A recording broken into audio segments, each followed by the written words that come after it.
from the podcast, Grant's Rants Hollywood Talk. It's Grant's Rants Small Talk. Real Housewives of New York City Rundown.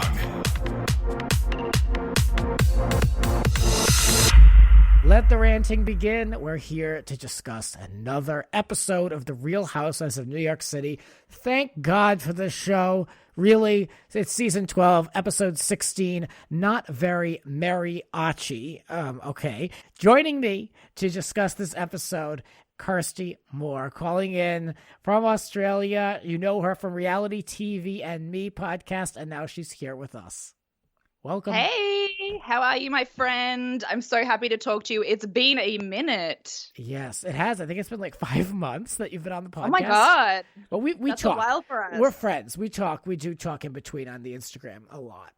But let's talk about Real Housewives in New York City. Again, so happy that we have this show.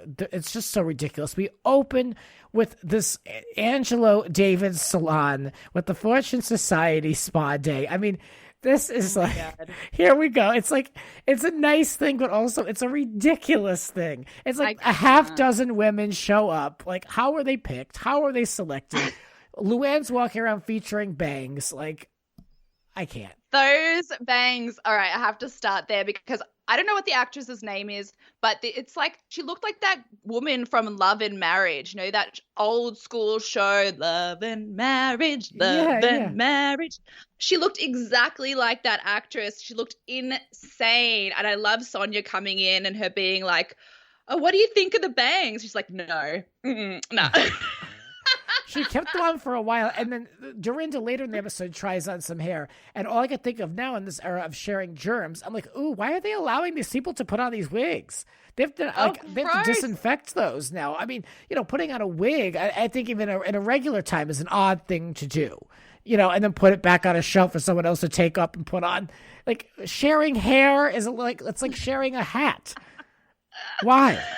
It's like getting shoes from an op shop. You just don't want someone's fungal germs up in your toes. Yeah, that's true. You don't know what's been in those wigs. But honestly, if we learned nothing else from this episode, we learned that Dorinda is not a brunette. It looked so bad. It aged her like 20 years. Yeah, no, it didn't work. At least they were honest with her. They didn't say, oh, you look beautiful. They're like, no, it doesn't work. Like, that's why I love New York. At least the people in New York are straight up, you know? Yeah, that's so true. Imagine that on Beverly Hills. They'd be like, yeah, it looks great. Oh, fierce. Yeah. You look like crap. Anyway, I wish I was in this SUV with Dorinda and Leah. They're doing this post-game wrap out for the party, the Ramona's living room extraordinaire party, which I still am talking about and disapproving of.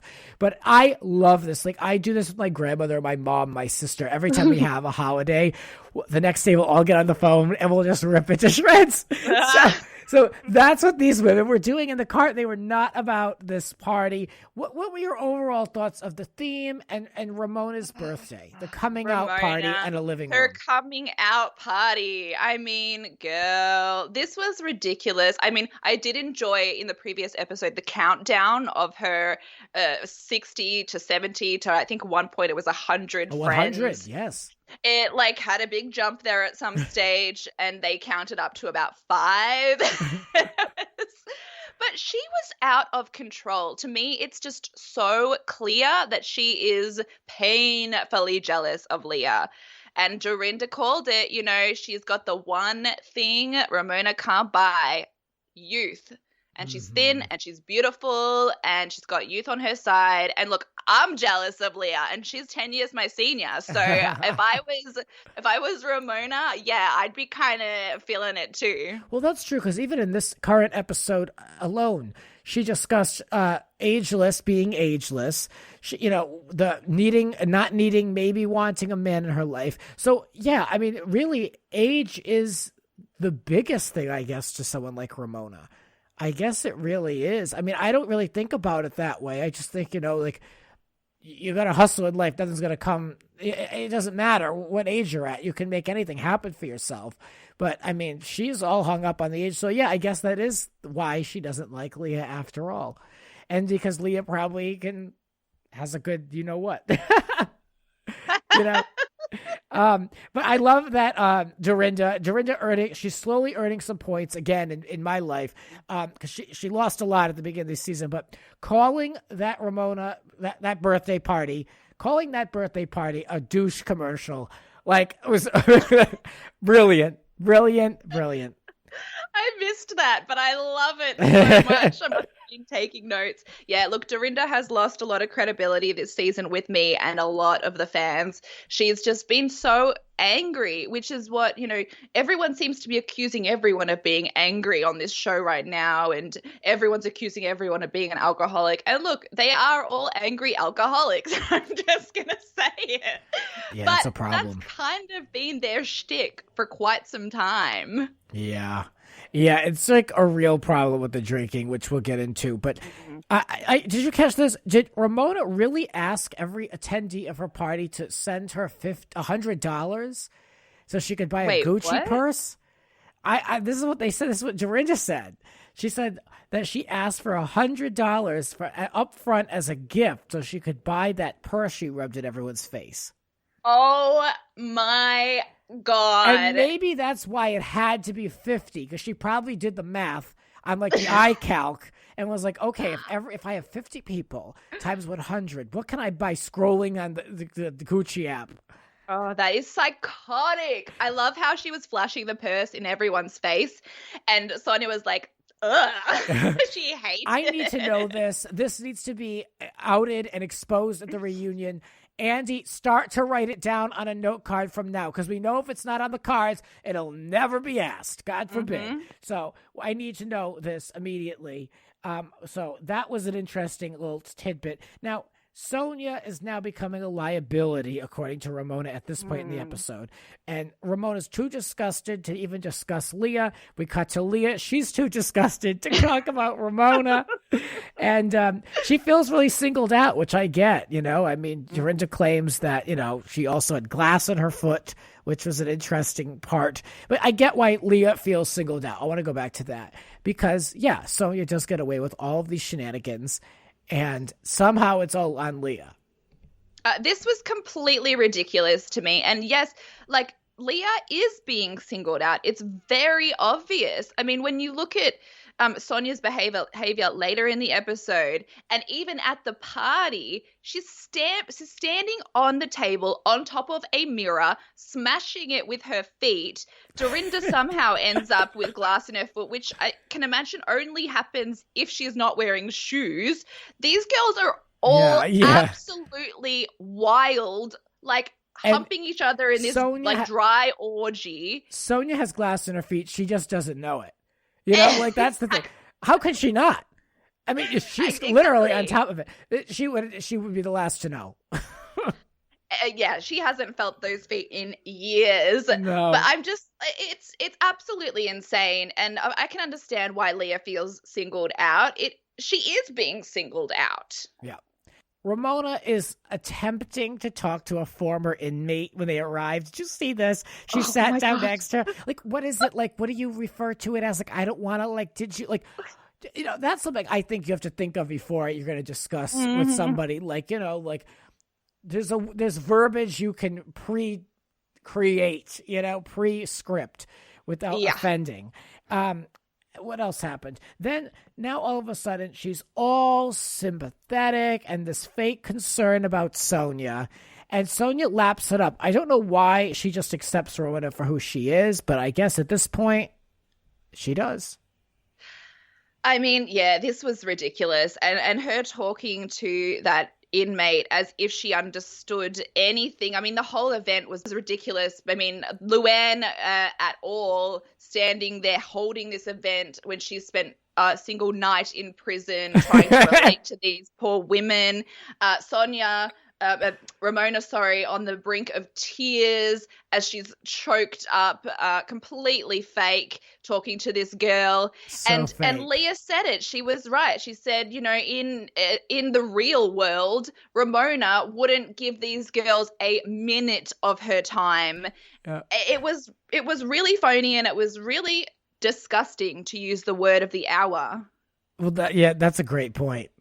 I agree with all that you're saying. Yeah, I mean, it's so obvious. The fakery. And she thinks she like is getting away with it, too. Like, when you watch herself back, and again, we've said this now many times on this rundown, like, she's had hundreds of hours of tape to watch back. You'd think it'd say, like, ooh, I can't really pull that off. Like, you're a bad liar is what I'm saying, Ramona. Yeah. But whatever. No, Leah, I got to give Leah all the credit in the world, because in any other city, a housewife would say this only in a confessional. But no, she's pointed at Ramona, and she did it in person, and she said, you're a terrible person, you're a bitch, and you don't support other women. I was fist pumping so hard. I was like, yes, girl. She said it to her exactly what face. I wrote. Yep, She actually said it. Yep. She called her out.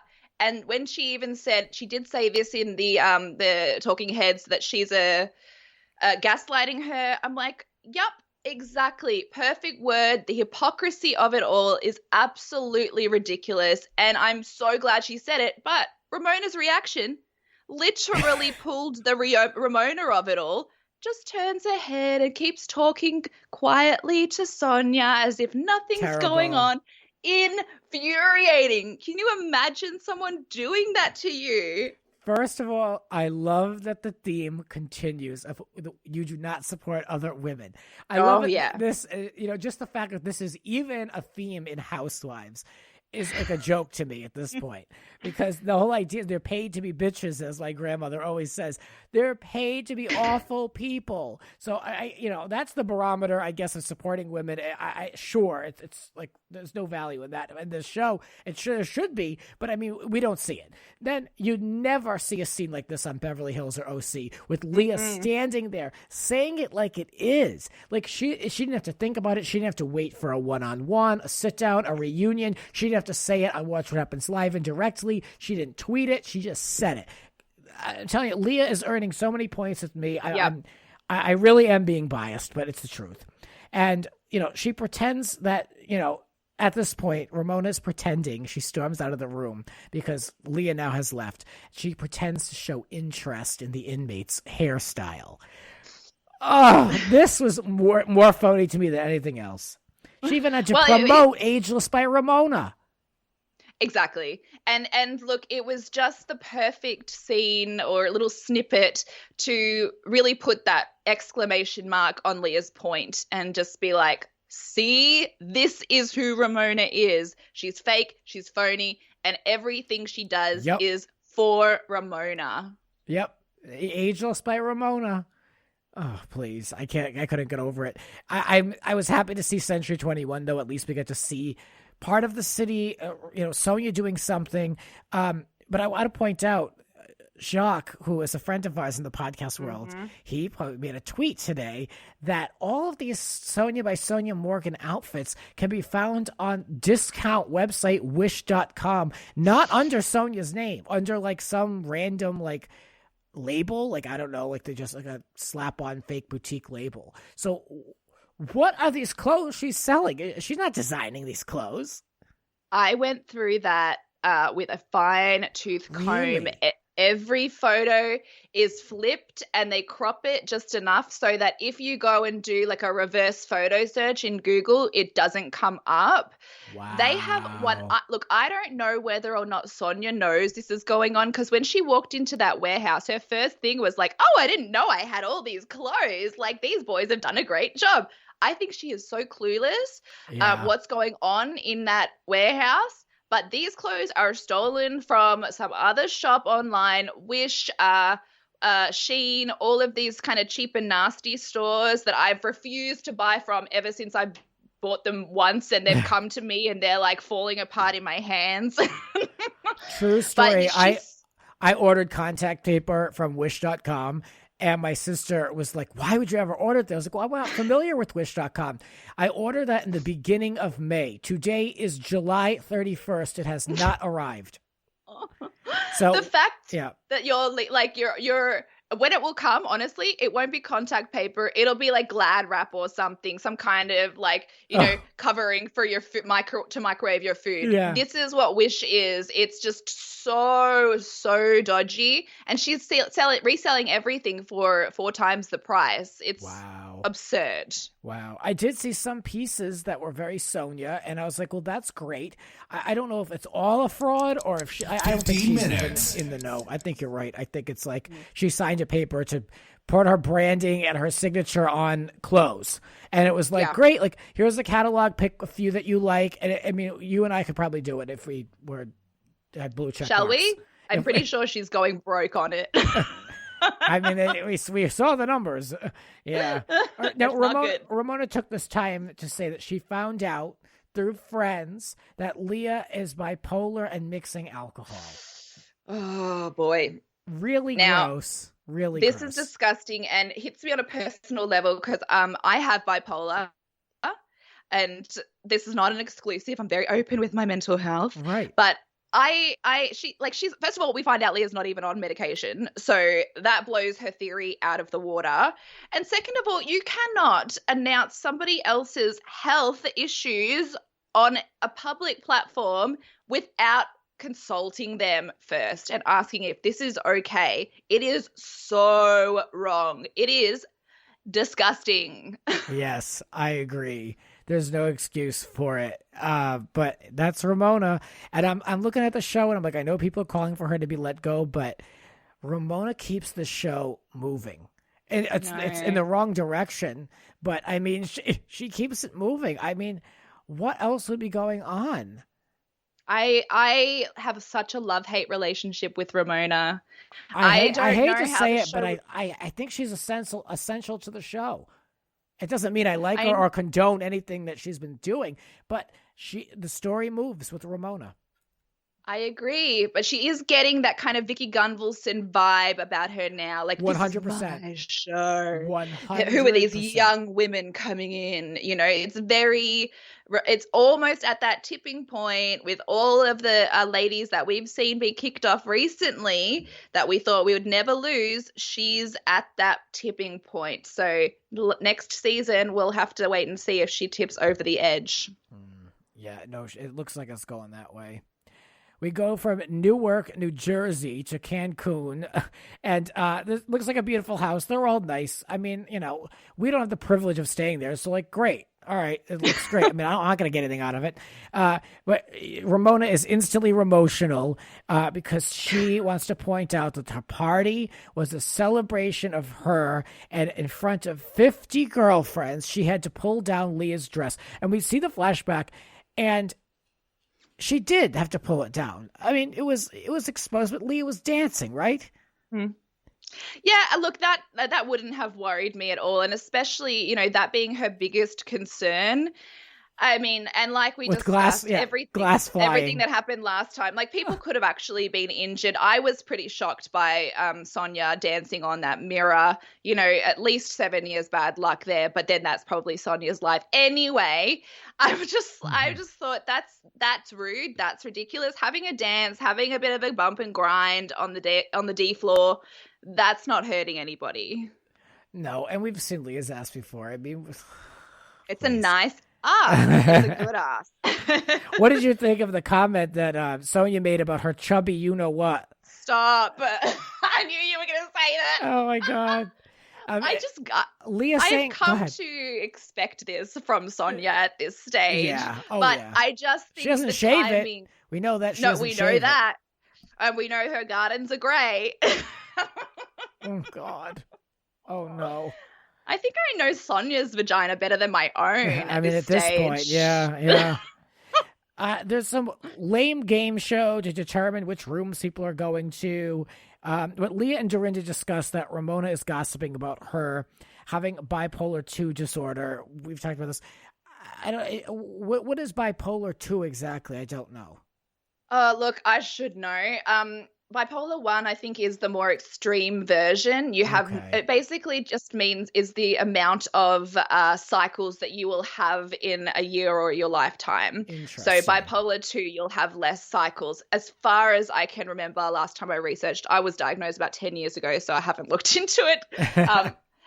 for quite some time. So you'll probably get a bunch of messages about how wrong I am. But I think that's what it is. And there's also levels. Some people have mania more often. Some people have depression more often. So look, as far as I've seen from watching the show, Leah's behavior is not bipolar. She's when she drinks, I'm exactly like that when I drink. So that could be what happens when alcohol goes into the bipolar brain and we just get a little bit, totally wild. Mm-hmm. And she even mentioned, like, she doesn't care. It's fun. Look, I feel that way too. But then I look at her having her fun, throwing tiki torches and, getting naked in swimming pools. I'm like, all right, it is a little extreme. This is why I don't drink so much. But aside from that, again, she's not hurting anyone, and she's frustrated. Her actual real emotions are valid. And it's really hard when you have a diagnosed mental health issue for people like Ramona to come in and be like, oh, well, she's acting that way because she's bipolar. It's like, no, I'm acting that way because you triggered me, because you're actually offending me as a person, and that response is valid. What is this? Ramona's always looking for an excuse towards Leah's bad behavior. I mean, what do you need to have an excuse for her? She just might not like you. I mean, exactly. It's that simple. I don't know if you need to diagnose anybody with anything. The whole thing, even Dorinda feels it's hypocritical at this point. Sonia is blackout. Ramona is whacked, trying to avoid Leah, walking all over the house, talking to herself. This is like becoming an asylum at this point with like this behavior. I mean, like, everybody's a little messed up. I don't know what's happening. Like this beautiful background, and it's just like messed up, man. This big fish, like, it was weird. Sonia claims that she's not drinking. She's not drinking. Are you kidding? If she's not drinking, then that's the real issue, because that ain't right. Sonia is catatonic. She's getting her hair done by this poor, beautiful lady, and she is stark naked, like nips to the sky. We can see inside of her. It is too much. Ramona's draping her in towels, and Ramona is so unfazed by this. Again, the hypocrisy of it all. It's so wrong. It is. And then Sonia, God bless her, is the one to bring it up at the table when they're going to apparently get a lesson in cooking fish. I mean, I don't know what it was all about. But now they have to sit there and, Leah is now going to try to discuss this with Ramona for whatever it's worth. And what do I have here? She claims, yeah. So Leah says that she's disappointed that Ramona used her depression as a way to belittle her. And that's how it looks to me as well. It looks to me like she weaponized her mental illness. And Ramona says that her behavior hurt her, meaning Leah's. So, so that gives you the right to hurt her back. So stupid. And, basically the whole thing about deflection and why now Ramona gets extremely hurt about this. And Ramona feels as though that the tiki torches and the behavior in Rhode Island were the two strikes, and now Leah's out. And then she takes off. I mean, nothing really happened here, but I watched it. I was very entertained. I mean, I like that, Leah held her feet to the fire. Exactly. And look, to be honest, if anybody is out, if we're really going to have to choose between Leah and Ramona, I think the fans are going to back Leah. She has come out of the gates all guns blazing. She is a fan favorite already. And look, people are tired of Ramona. It's the same old stuff over and over again. And it's getting to a point where, it like any of the other housewives we've lost recently, where it's tired. Mm-hmm. I mean, we've been with her now over 12 seasons. I don't want to see her go, but do I? I mean, I definitely am more team Leah here, because there's just a lot we can tap into. She's a very dynamic businesswoman and mom, and I'm sure she has some outrageous friends, and she can get us out of the Upper East Side and we can see other people. She's been a tremendously great choice for this season, which really could have went either way, and I'm still enjoying it. I'm so tired of hearing people being critical of the show. Like, just enjoy it for what it is, man. You know, it's still entertaining, and it blows Beverly Hills out of the water. And I know that's controversial, and like 800 people are disagreeing with me right now, but too bad. It's your show. You can say what you want. Final thoughts. Let's get into our final thoughts. I don't know why these women are back in Mexico. I'm tired of seeing Housewives in Mexico myself. I'd like to see them go somewhere else, but now we're not going to see them go anywhere. So I guess I should lap this up. And I think we're going to get to the point where we get to the bottom of a lot of this drinking and really discuss it. It's getting a little not so fun anymore.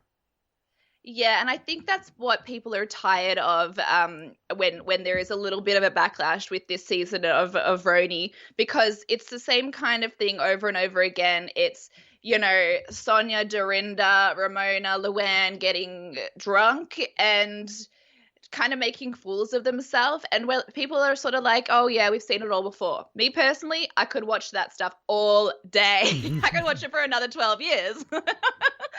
But I do understand where they're coming from. Yeah, I mean, it's hard for me to watch Sonia behave the same way she did last year, where she fell on the marble table and on the ground and all that. Like, ugh, I mean, you know, it's beyond a turn up. So I just want to know more as far as getting to the bottom of that. They are supposed to tape this reunion in person on Long Island, so that will be interesting. The first reunion back after everything. So I'll be watching, of course. I'll be watching to see how it goes. Yeah. Interesting stuff on this season. Any final thoughts? Oh, look, I mean, I'm just unhappy with Ramona this week, but I think that's the consensus overall. I'm happy Dorinda. I'm excited to see Dorinda coming back to our good books, and I cannot wait to see her wear that strange little drag queen-esque booby top next week. I don't know why she's doing it. I don't know why she decided that was important to drag to Mexico with her. I mean, I imagine it would be quite heavy. But look, I'm grateful for her service. Me too. Yeah. Well, I because I was away, I watched both Housewives back to back. So I feel like I've gotten my fix now. The last 2 days, a lot of New York Housewives. So I'm going to take a few days to be quiet here, and then I'll be ready for more Mexico madness next week. Who knows? But thank you, Kirsty, for coming on. Thank you. I always love talking to you. We shall not let it be 5 months again. No. And promote your show. Tell people what they can find. Oh, thank you. Yeah, so I do a podcast called Reality TV and Me. And at the moment I'm covering, if I can speak, Married at First Sight Australia, which is on Lifetime in the States. They've been showing our show during this coronavirus new world that we've got going on. I've also just started Married at First Sight New Orleans, which is the new season. I've got one episode out of that, and we'll have another one for you next week. I've also been interviewing a lot of the cast of Married at First Sight Oz because, look, the behind-the-scenes scoop on this wild ride is a lot of fun. And you can find me at Reality TV and Me on Facebook and on Instagram. They're the best places to find me. I'm also on Twitter at She's Pernicious. But if you just search Reality TV and Me, I also come up. Love it. Thank you. Yeah, thanks for coming on. I'll talk to you soon. Thank you guys for listening, and keep it here for more podcasts. Thank you. This has been Grant's Rants, Real Housewives of New York City Rundown. Want more? Join the full conversation on Grant's Rants Hollywood Talk.